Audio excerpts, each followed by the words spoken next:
Se você tem uma Bíblia, eu quero que você abra essa Bíblia no Evangelho de São João, no capítulo 13, do versículo 7.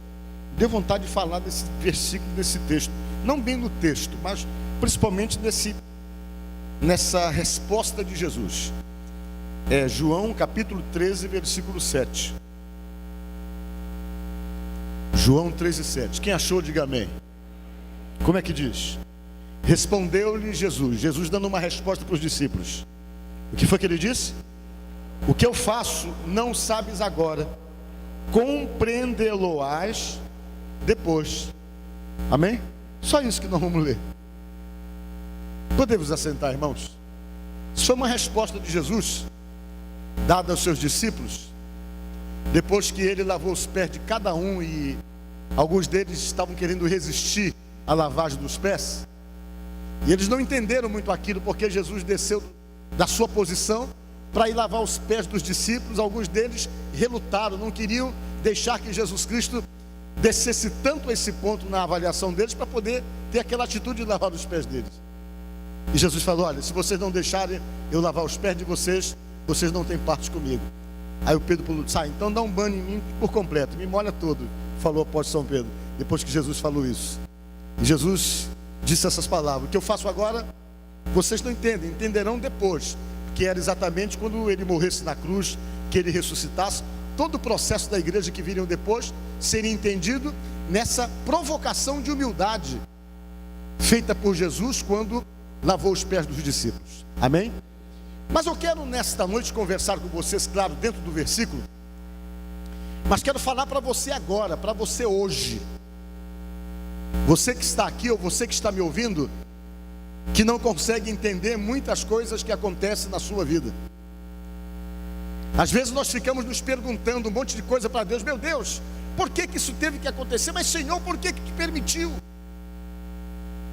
E muitas vezes nós questionamos Deus porque não entendemos a permissão de acontecer coisas, por ser permissível em acontecer determinadas coisas em nossas vidas, que excede todo o nosso entendimento. Por quê? Porque nós achamos que Deus não tinha que permitir que passemos por algum tipo de aperto, por algum tipo de dificuldade, ou por alguma situação inesperada. E quando isso acontece, nós ficamos: por que Deus? Por que, Senhor, que tu permitiste? E eu já disse aqui várias vezes que a pergunta para Deus não é por que Deus, a pergunta é: para que Deus? Para que tu permitiste? Por que tal coisa está acontecendo na minha vida? Por que eu tenho que passar por essa situação cheia de desafios? Por que eu estou enfrentando esse problema? Não, para que eu estou enfrentando esse problema? Qual é a lição? O que é que eu vou aprender? No que o Senhor vai me preparar? E quando você tem essa postura de entender que Deus é soberano sobre a sua vida, e que se Ele está soberano sobre a sua vida, até as coisas que você não gosta, até as coisas inesperadas que não te dão prazer, que geram qualquer tipo de constrangimento, de sofrimento, se Ele está sendo permissivo dentro dessa situação, e Ele está no controle da tua vida, saiba então que se Ele permitiu, porque você vai tirar algum tipo de lição dessa situação que Ele permitiu, porque de alguma forma a situação que você não está entendendo na tua vida vai proporcionar algum benefício, algum resultado de bênção para você. Diga glória a Deus. Olha, eu li uma história interessante um dia desses. O sujeito, ele sofreu um naufrágio. E quando ele sofreu um naufrágio, ele: meu Deus, graças eu te dou por esse naufrágio, porque tu está comigo. E ele tratou de pegar um monte de madeira que ficou flutuando no mar, e pegou aquelas madeiras, e o que ele via que dava para pegar, ele ficou segurando, segurou até comida, segurou algumas coisas, segurou uma lona, e ele ficou ali naquela: oh Deus, graças te dou, porque eu sofri um naufrágio, mas eu estou aqui conseguindo levar um monte de coisa nas minhas mãos. E ele chegou numa ilha deserta. E o que ele levou? Deu para ele armar uma barraquinha, um lugarzinho para poder se proteger da chuva, poder se proteger dos animais selvagens. E alguma coisa que ele pegou também deu para comer. E o que ele fez? Conseguiu então se manter ali naquela ilha. fez uma fogueira, se protegeu, e sempre dando graças a Deus. Obrigado, meu Deus. Obrigado porque pelo menos eu estou vivo, Deus.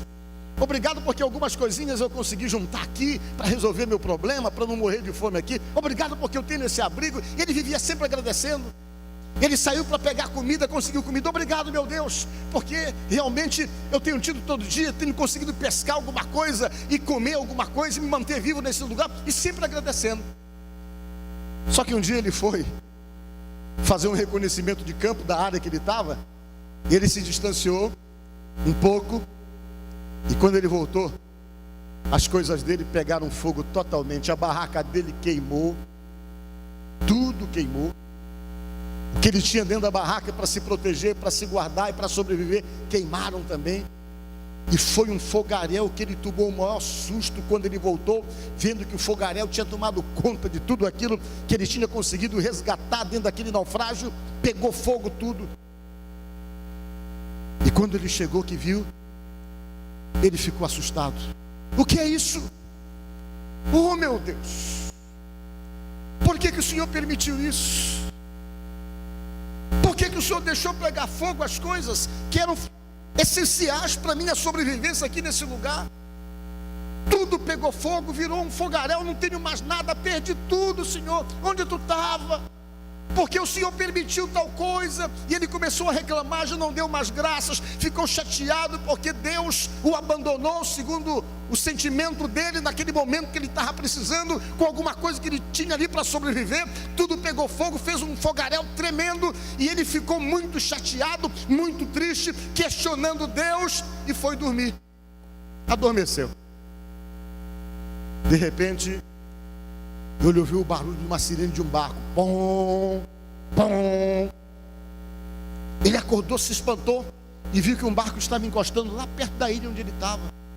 Os camaradas olharam e disseram: vem logo para cá, nós viemos aqui te buscar. Ele parou: mas como? Como foi que vocês souberam que eu estava aqui? É porque você deu um sinal de fumaça aí, pegou um fogo violento aí, essa fumaça subiu, e nós vimos essa fumaça lá no meio do mar. Por isso nós viemos aqui para te resgatar e para te levar de volta para a tua casa. Diga glória a Deus. Vocês estão entendendo? Às vezes tem coisas que acontecem que nós não entendemos, mas Deus está no controle. Diga glória a Deus. E quando Ele está no controle, mesmo que você não entenda, espere, porque Ele está no controle. Mesmo você, quando não compreende as situações pelas quais Deus te leva, não te apavora, não reclama, não murmura, não fica diante de Deus: por quê, mas fica: para quê, meu Deus, para quê, meu Deus? Porque Ele está no controle. E se Ele está no controle da tua vida, você não vai ser destruído pelas situações, pelos problemas. Se Ele está no controle da tua vida, o mal não prevalece. Se Ele está no controle da tua vida, o inimigo pode se levantar com todas as armas, mas Ele mesmo vai ser suficiente para desbaratar o inimigo, como diz a própria palavra. Se Ele está no controle, ainda que você viva algum tipo de situação de pressão, mas no final, quando as pressões acabarem, você vai ver que Deus forjou em você um ser humano mais forte, mais preparado para as lutas, mais preparado para a batalha. Por quê? Porque Ele procura forjar a tua força nas adversidades da vida. Nas adversidades da vida. E vejam bem, Jesus falou isso para os discípulos, que eu quero falar para vocês. Às vezes é difícil compreender muitas coisas, porque são coisas que transcendem o nosso entendimento. Você às vezes está com uma vida, levando a sua vida com Deus, e você entende que está tudo bem entre você e Deus, e de repente coisas começam a acontecer. Geralmente, quando as coisas acontecem, as pessoas têm variadas reações. Tem pessoas que no meio das situações inesperadas desanimam. Tem pessoas que no meio dos problemas da vida perdem a fé. Tem pessoas que no meio das dificuldades da vida perdem todo o estímulo para continuar buscando, para continuar confiando. E muitas vezes as pessoas não conseguem assimilar isso, que Deus às vezes nos provoca em determinadas situações, que Deus às vezes permite aquilo que não é tão bom para poder criar algum tipo de benefício para as nossas vidas. E sempre que nós falamos nisso, Nós temos então que irmos até a história do José. Pense, eu não sei até que ponto nós teríamos estruturas para aguentar a preparação de Deus na vida do José. Nós teríamos a mesma condição de suportar. Deus o escolheu, ele foi o escolhido de Deus. E quando Deus o escolheu, eu vou contar novamente o que eu já contei. Ele também era o preferido do seu pai e da sua mãe. Ele era o preferido. E ele foi criado com muito mimo, com muito zelo, com muito cuidado. Era nítida a preferência dos pais por ele.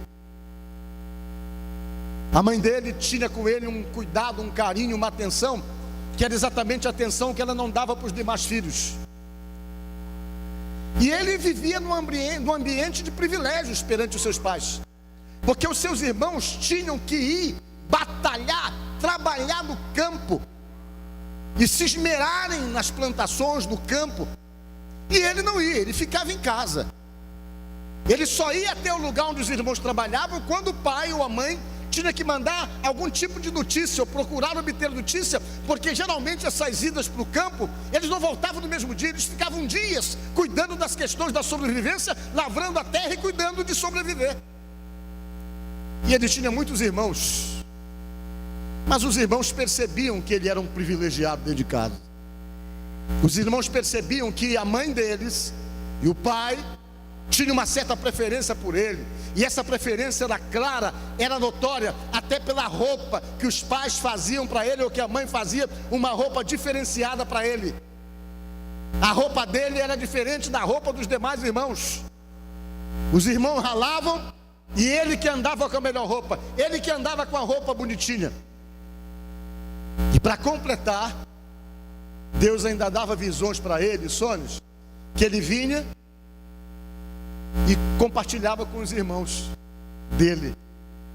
E os sonhos dele sempre estavam ligados a uma situação em que ele estava por cima, que os irmãos iam servi-lo. Claro que Deus tinha um plano, e ele vinha, contava aquilo para os irmãos, e só aguçava a antipatia por parte dos irmãos, pelo fato dele vir contar, dizendo assim: olha, o feixe de vocês se dobrava diante do meu, o meu feixe ficava alto e o de vocês todo abaixado, eu ficava na posição mais alta. E isso então fez com que os irmãos criassem aquele sentimento de antipatia, de intolerância para com ele. O antipatizaram por quê? Porque além da situação dos pais darem a ele determinados privilégios, ainda tinha o problema dele vir contar sonhos que os irmãos não podiam entender.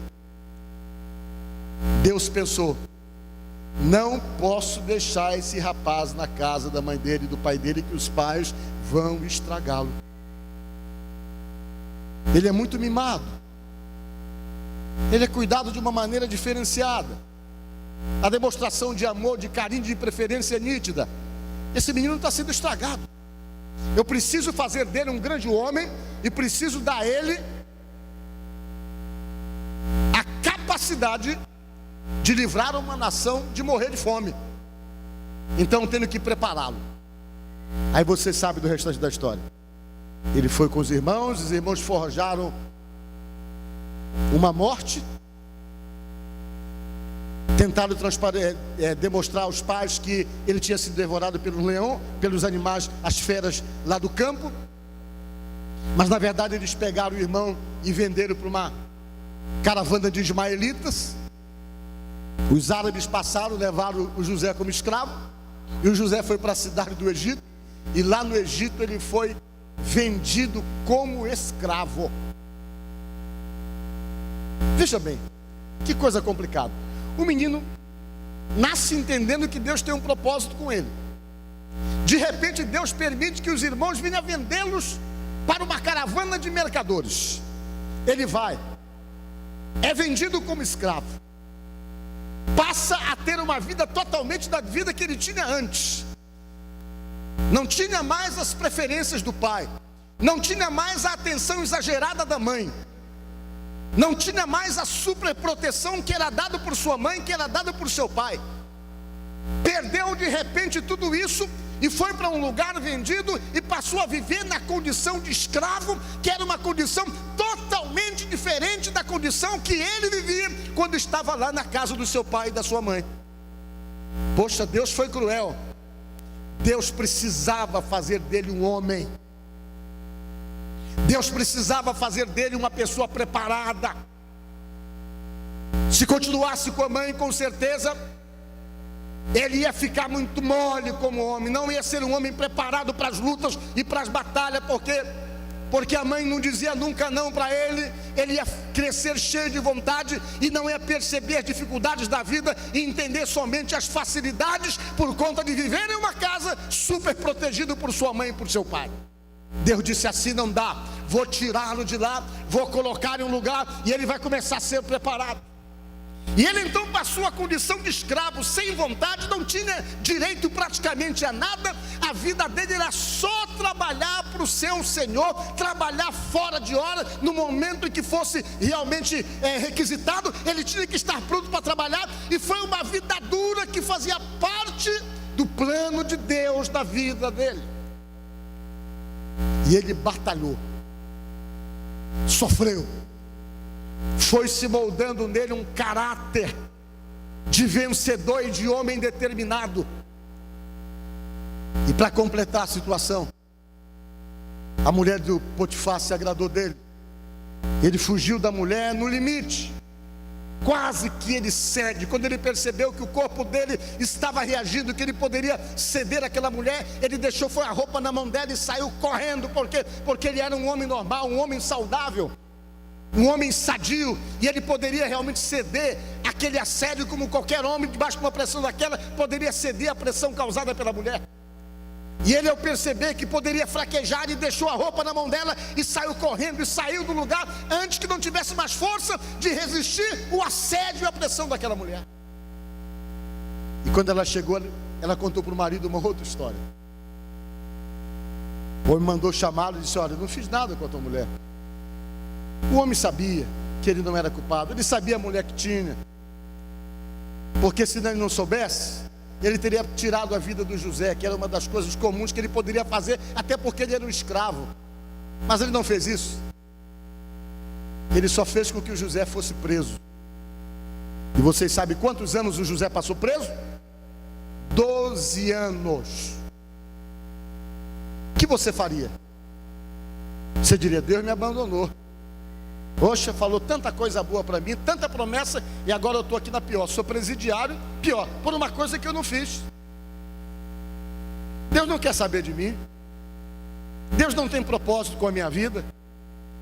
Talvez se ele fosse um outro homem, fosse um de nós, ele só ia reclamar, ia perder a fé, ia perder a confiança em Deus, porque ele não estava entendendo nada do que estava acontecendo com ele.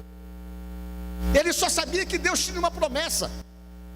Mas aquelas situações que vieram antes de Deus cumprir a promessa na vida dele, eram situações que ele não conseguia assimilar com certeza, como qualquer ser humano normal, até porque Deus não falou nada. Deus só o colocou naquela situação de sofrimento e de dificuldade, situações complicadas, mas ele ficou ali firme com Deus.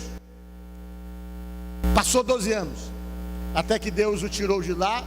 E ele interpretou o sonho do faraó, que vocês sabem, das 7 vacas magras e 7 vacas gordas, que eram os 7 anos de fome e os 7 anos de fartura. O faraó achou que ele era a segunda pessoa que poderia administrar todo aquele império. Ele foi tirado da prisão, e Deus na hora o tirou da prisão para colocá-lo numa cadeira de governador. Diga glória a Deus. E quando Deus o colocou na cadeira de governador, ele estava preparado para exercer aquela função e preparado para cumprir realmente o projeto de Deus. Diga glória a Deus. É assim que Deus faz com você. Jesus disse aos discípulos: o que eu faço agora tu não entendes, mas tu entenderás depois. Jesus faz da mesma forma comigo e com você. Às vezes nós não estamos entendendo porque estamos passando algum tipo de lutas, não estamos entendendo porque estamos passando um certo tipo de dificuldades, não estamos entendendo porque a situação não está dando certo em determinadas áreas da nossa vida. Você tenta, você luta, você se esforça, e parece que quanto mais você se esforça para resolver uma situação, para definir uma situação, ou para estabelecer alguma situação, você percebe que parece você mais distante fica. Parece assim que Deus não está fazendo nada para mudar a realidade das coisas. Parece assim que Deus não está fazendo nada para mudar a situação. Parece assim que Deus não está fazendo nada para beneficiar você. Saiba, meu irmão e minha irmã, Deus não vai confirmar nada na sua vida antes que você esteja preparado. Diga glória a Deus.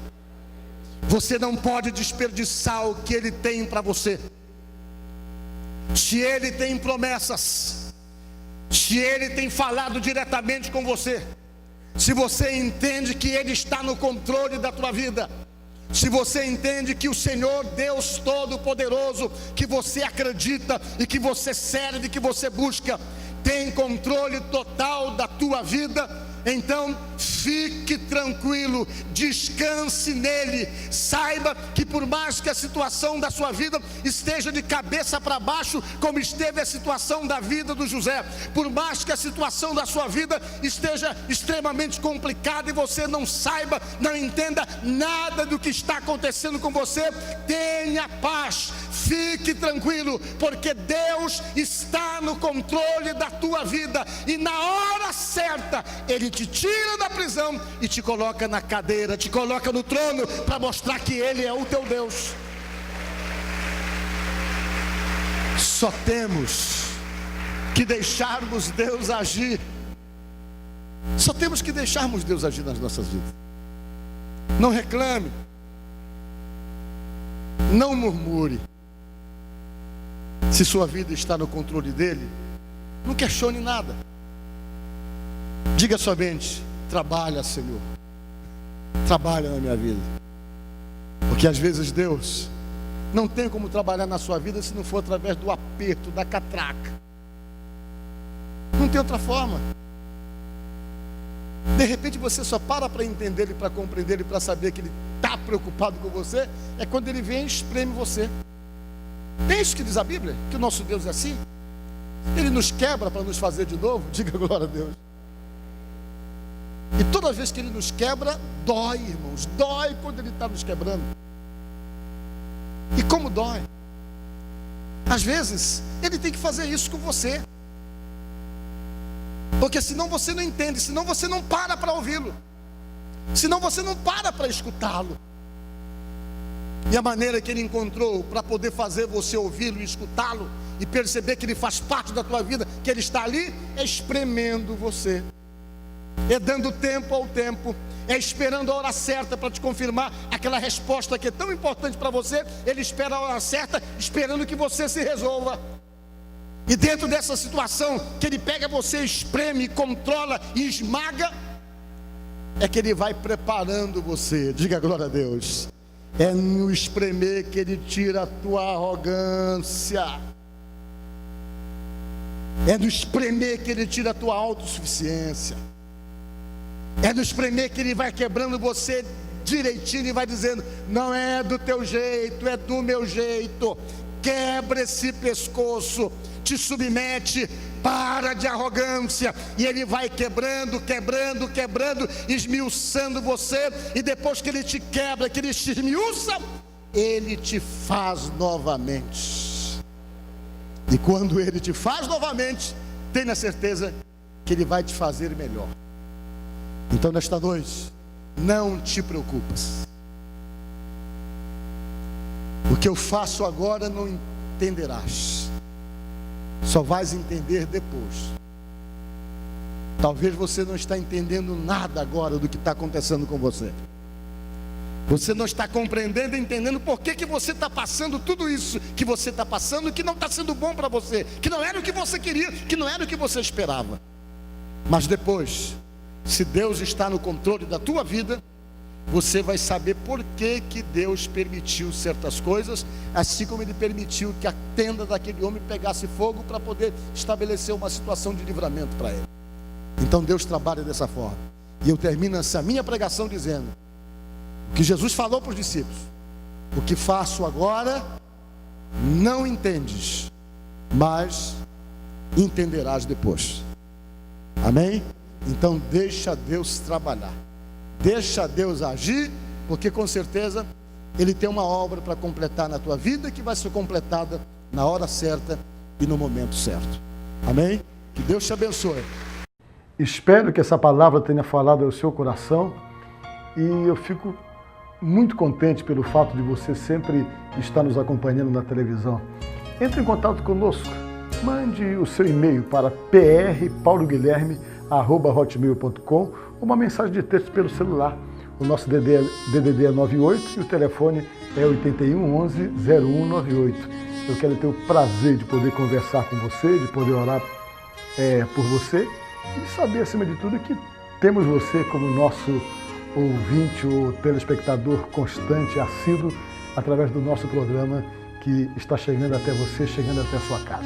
Vamos orar por você. Senhor, nosso Deus e nosso Pai, no nome de nosso Senhor Jesus Cristo, eu oro por essa pessoa que me assiste neste momento. Eu peço, meu Deus, que a tua bênção venha sobre essa vida e que o Senhor repreenda toda enfermidade. Se essa pessoa está doente, está enferma, que venha sobre ela uma unção de cura, para que seja curada, livre dos seus males. Abençoe esse lar, abençoe essa casa onde minha voz está chegando agora e que o Senhor Deus repreenda dessa casa, do meio dessa família, toda briga, toda contenda, toda desunião, toda perturbação, tudo aquilo que não presta e que não vem de ti, ó Deus, que seja repreendido dessa vida, desse lar, dessa casa e dessa família, em nome de nosso Senhor Jesus Cristo, para a glória do Pai, do Filho e do Espírito Santo, assim seja, amém. Olha, muito bom poder realmente contar com a sua audiência, mas até uma próxima oportunidade, tá certo? Fica com Deus. Eu te agradeço, Deus, por se lembrar de mim e pelo teu favor, o que me faz crescer. Eu vivo pela fé e não vacilo. Eu não paro, eu não desisto. Eu sou de Deus, eu sou de Cristo.